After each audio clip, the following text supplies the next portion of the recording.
Hello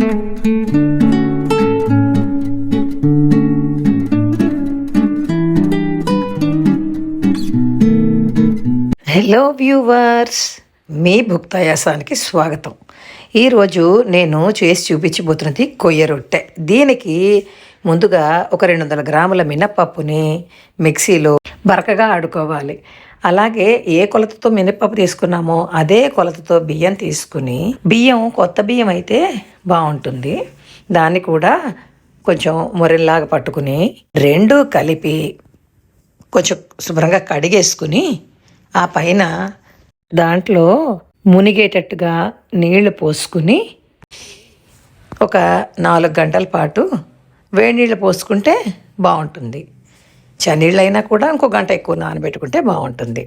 ఒక 4 గంటల పాటు నానాక ఇలా ఉంటుంది. ఇందులో ఇంకొంచెం ఉన్న నీరు, ఎక్స్ట్రా ఉన్న నీరు తీసేసి దాంట్లోకి జీలకర్ర, పచ్చిమిరపకాయలు, అలాగే అల్లం ముక్కా చెక్కగా ఆడుకుని ఈ ముద్దని మినపప్పు బియ్యం వరంలో కలుపుకుని అందులోనే ఇంగువ, ఉప్పు కూడా వేసుకుని బాగా కలిపి ఉంచుకుని మూకుడు పొయ్యి మీద పెట్టుకుని దాంట్లో కొంచెమే నూనె వేసుకోవాలి.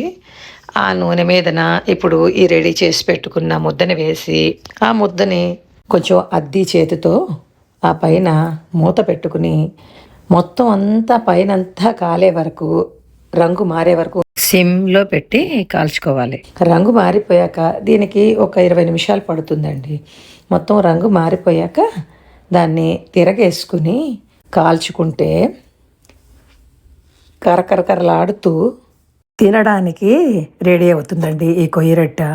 ఇందులో పచ్చిమిర్చి, ఇంగువ, జీలకర్ర, ఉప్పు అన్నీ వేయడం వల్ల చాలా రుచిగా ఉండి దీనికి నంచు కూడా అక్కర్లేదండి, సైడ్ డిష్ అక్కర్లేని రొట్టె ఇది.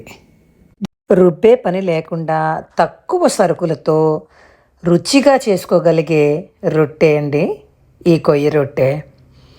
చాలా రుచిగా ఉంటుంది, చేసి చూడండి. Thank you.